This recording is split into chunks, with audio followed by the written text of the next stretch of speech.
Hey, what's up everyone? Tim here from Everyday Tactical Vids, and in today's video we're headed into the New Hampshire woods for a survival overnight using only the items I have in my personal survival kit.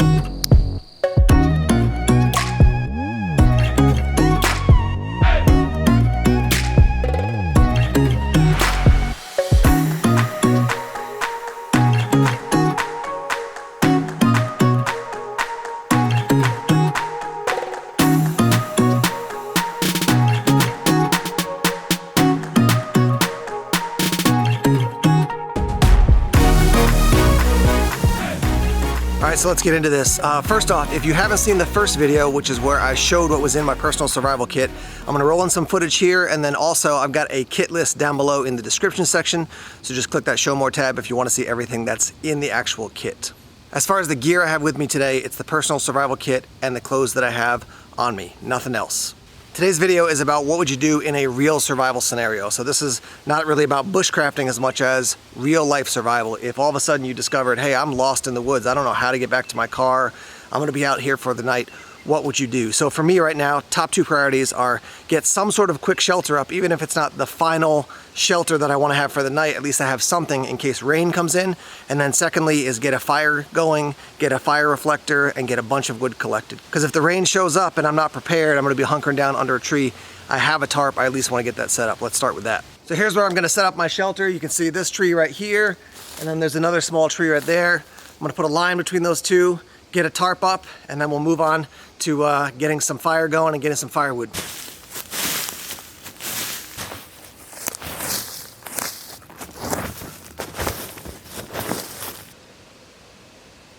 As you guys can see, I've got my shelter set up. Basically, I've got a line across between the two trees, and then on the back end I actually tied it, the tarp to a log, so that if I want to just pull the log back, that'll tighten the whole thing up a little bit. So again, this is just to get a shelter up quickly. I'm gonna start gathering some firewood, get my fire area set up so that if rain does come, I got a place to hop in to get out of the rain, and then we'll work on some improvements later on.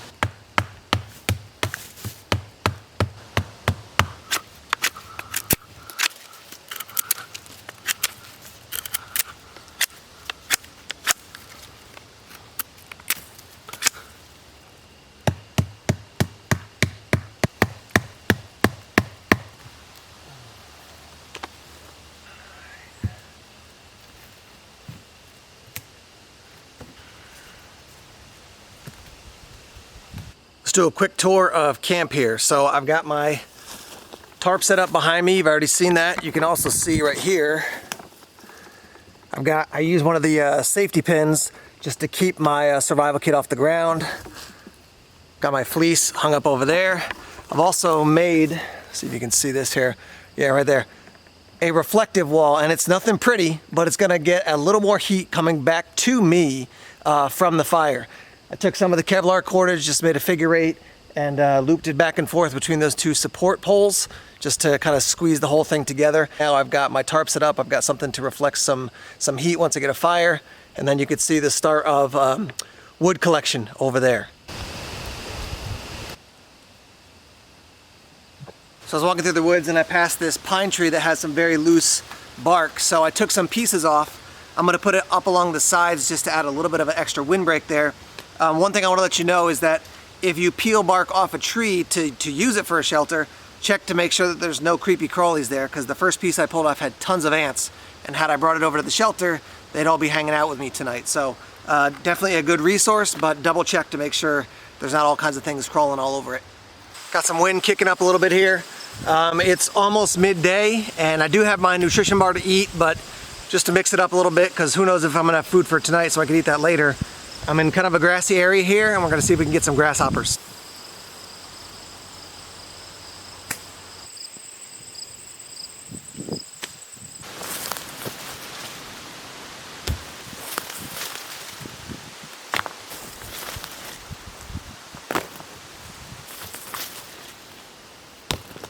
All right, preparing grasshoppers. You can see the head is already off there. See if you can get that to focus. The head's off. Can you see this guy still moving? His head's been off for probably, I don't know how long, but he is still. Every once in a while, he tries to jump out of my hand. Can you see that? Craziness. We're gonna just pop off the legs, pop off the wings, see if we can get the guts, squeeze the guts all out, and then cook them up. There's my 2 skewers of grasshoppers. Get a fire started, cook them up. If you saw the first video, you know I got lots of different ways to start fire in my kit, but I'm gonna give the more companion spark a shot, and I've got birch bark and cattail. Those are great tinders, so let's get it started.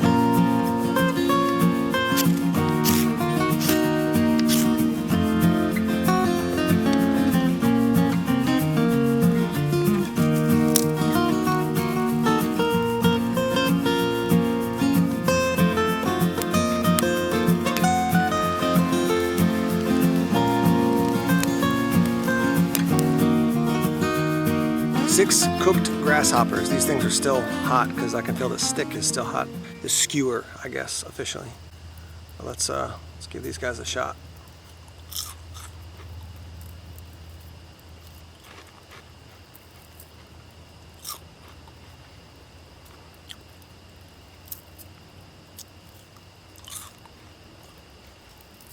They don't taste like a whole lot.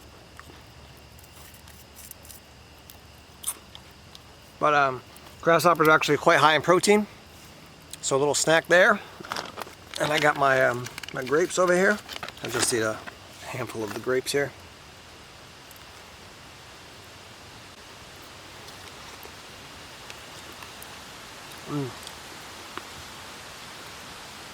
Haven't had anything since breakfast. It's like, just looking at my watch, it's about 1 o'clock now.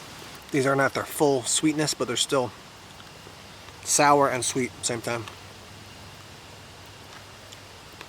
If this was a a real life survival scenario, once I have my shelter set up, saying okay, now I've got a place to stay for the night if no one comes and finds me, or if I can't find my way out, for example. But the other thing is to say, if somebody does come looking for me, do they know where to look? So I'm gonna go back out to where there's a logging road and put up some signals to let people know, if they were coming to look for me, where they could actually find me. If I was out hiking and then I just didn't come home, eventually my wife would be like, hey, we gotta go find Tim. And so people would come in this direction. If they came down this main logging road and headed back toward where I generally hike, and my wife knows where that is, I've set up signals so that they could track and get back to my camp location. Now, the reason I set up my camp in its location is because it's away from where the wind is gonna be coming in and where it's totally exposed. So I'm back in the woods a little bit. But let me show you from this logging road that's right behind me and then heading in toward the deeper woods, how I set up my signals so you can see kind of the flow and the logic behind it.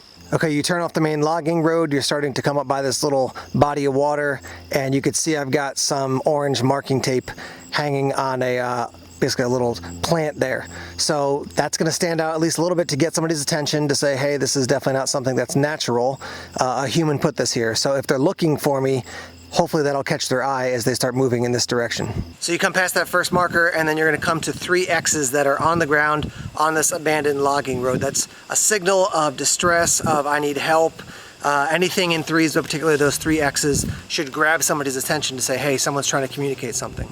So I'm just beyond where the 3 X's are in the logging road. So we've got marking tape, 3 X's, and then just up there, another piece of marking tape hanging off a tree. Now, if you're looking for somebody and you see marking tape, 3 X's, and then marking tape, you're gonna pick up the fact that someone's saying, hey, move in this direction, I'm trying to signal and let you know something. Just beyond the second piece of marking tape, this is a 3rd piece of marking tape, hanging up a little bit higher. It's gonna catch the breeze a little bit. Another 60 yards off from that 3rd piece, here's a 4th piece. This is right in the middle of a more open area, and I'm gonna show you, this is where I'm communicating even more clearly about where I am and where people can come find me if I'm lost in this scenario. So obviously there's the marking tape blowing in the breeze. Then you can see there's some wood on the ground. I'm gonna show you, this is actually an arrow that I've made pointing up this hill behind me, up the old logging road. And then I've got actually a note on the ground that I wrote with my Sharpie marker.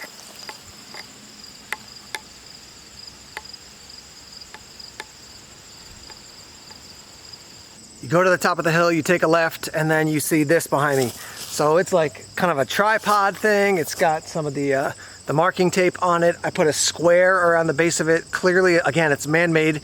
You want to get somebody's attention.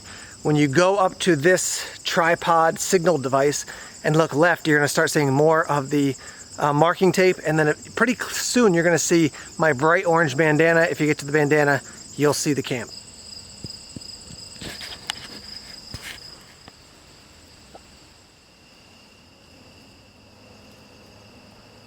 All right guys, this could be epic. I was kind of just cutting through the woods along this pond out here, and I found this, which is a canoe. Now this one, you can see the huge log that's fallen into it. It is shattered, but there's an open spot next to it. There was one there. It's got a hole in the side, but I pushed it out into the water out there and paddled around a little bit, and it works. I just can't put too much weight toward the middle or I'm gonna go under. So I do have a fishing kit, and I prefer not to drink water from the edge if I don't have to. I like to get out toward the middle. So this is gonna be a lot of fun. Let's do it. So I've left my boots and most of the survival kit other than the whistle, a fire steel, and the fishing kit. I've left my bandana and just basically the rest of my gear back here so that if I do dump, I don't lose it all. So let's head out and have some fun. I'm about to head out and do some fishing, but before I do, we're gonna chow a little bit. Tell you what, let's see, I had some grapes and some grasshoppers, and then had a coffee. Yeah, so I haven't had a lot of food today, so it's I'm feeling the fatigue, and I'm gonna eat maybe half this Metrex bar, get out and fish. Maybe I'll get some dinner. Here's my fishing system. Basically, I got a weight and a hook, and I've tied it off. I don't know if you can see that, but at the end of this long stick I have, and I got a couple grasshoppers. I'm gonna put parts of them on, and I'm just gonna swing this out and plop it in the water, and we'll see how it goes.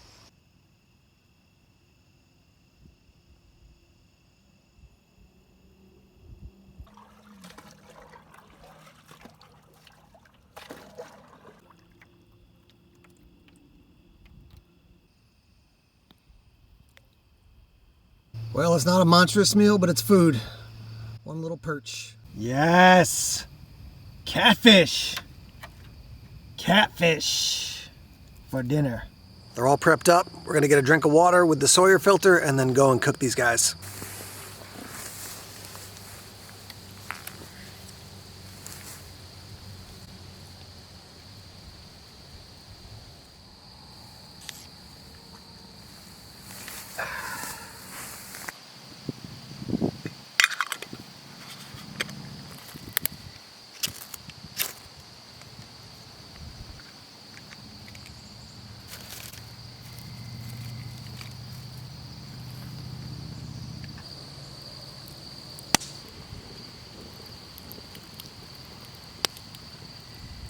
Start off with the catfish. Yeah. I love catfish. I think it's my favorite fish, actually.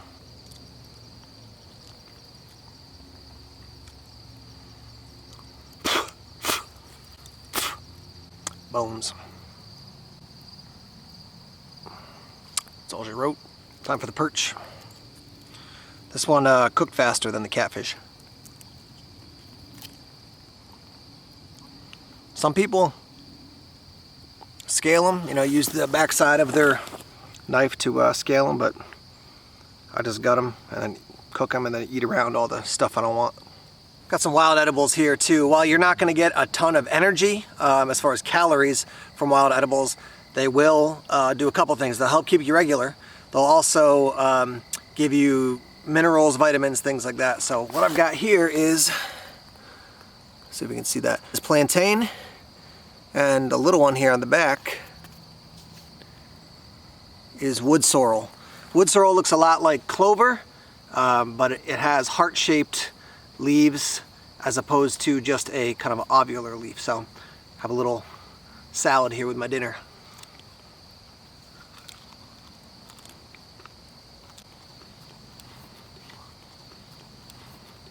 Wood sorrel has a lemony flavor, and if you eat it a little bit with something like plantain, the bitterness of the plantain kind of gets dissipated more. So nice little combination there. The time right now is almost 7 o'clock p.m. The sun is supposed to set at like 7:12, I think, officially. So what I'm going to do is I'm going to take the whirl pack, go down to the water, fill it up with water, so if I want water during the night, I can just lean over stick the Sawyer filter in this and drink it, as opposed to having to go all the way back down. I'm gonna do another gathering of wood until the sun goes down after my water trip, and then we're gonna call it a day.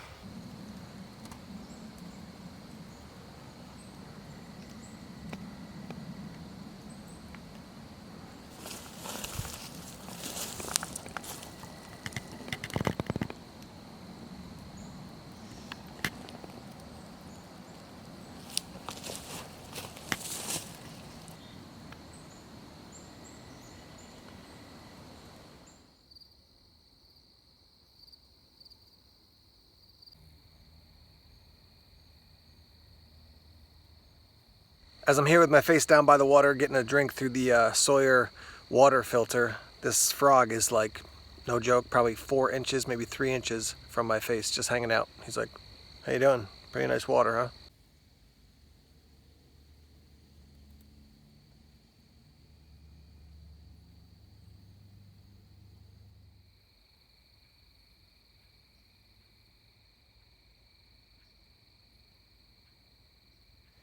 Time is about 9:40 p.m. and I haven't had a fire for the past probably 3 hours. I'm trying to save up the wood, and just been sitting here weaving some cattail reeds together. I was working on a basket. It's kind of got converted into a coaster, but anyhow, we're gonna make a fire now to see if we can heat up the shelter before we hit the hay.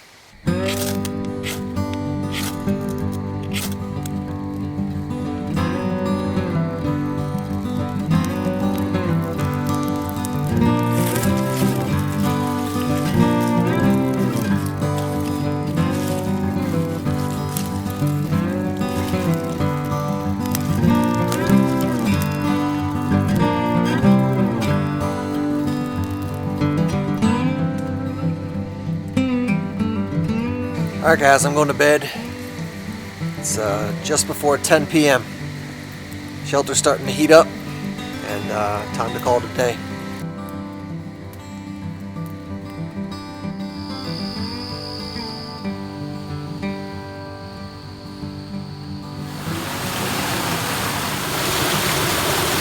Well, good morning everybody. As you can see, I'm no longer at the shelter site. My wife had an early morning class, and so I got up just after sunrise, took down the tarp, scattered the hemlock boughs, scattered the rest of the firewood, soaked the fire, soaked the rocks, basically just broke the entire camp down so it went back more to its natural state. Overall, the kit worked. I was able to have shelter, water, fire, and food, and yeah, I survived the night. It was quite a comfortable experience overall. It did rain a little bit during the night, so I kind of shuffled back in a little bit further in behind the tarp, like deeper into the shelter, so that the rain didn't fall on me. Yeah, I will make some changes to the kit in the future. I'm not totally sure what they're going to be at this point. I've got a couple ideas, so I'm just going to think on that for a little bit. I don't want to do a full rundown of the kit today because the video would just go on and on, but stay tuned for a future video for updates to this kit. I'm also going to be making a video called 25 Things I Learned or Relearned on this survival outing, because some things that I've done in the past, I did them again and they continue to work well. Other things, I'm thinking to myself, wow, I gotta improve in this area or try something new in this area, and so I'm gonna share that with you guys in a future video as well. I'd love to hear your thoughts and your feedback on the video, on the kit, just overall. Give me some comments, and let's just get that discussion going with the Everyday Tactical Vids community. All right, that's it for today. Thanks as always for checking out the videos. Please subscribe to Everyday Tactical Vids if you haven't done so already. Like us on Facebook, follow us on Twitter, check us out on Instagram, Tumblr, and Vero as well. More videos coming soon. Take care.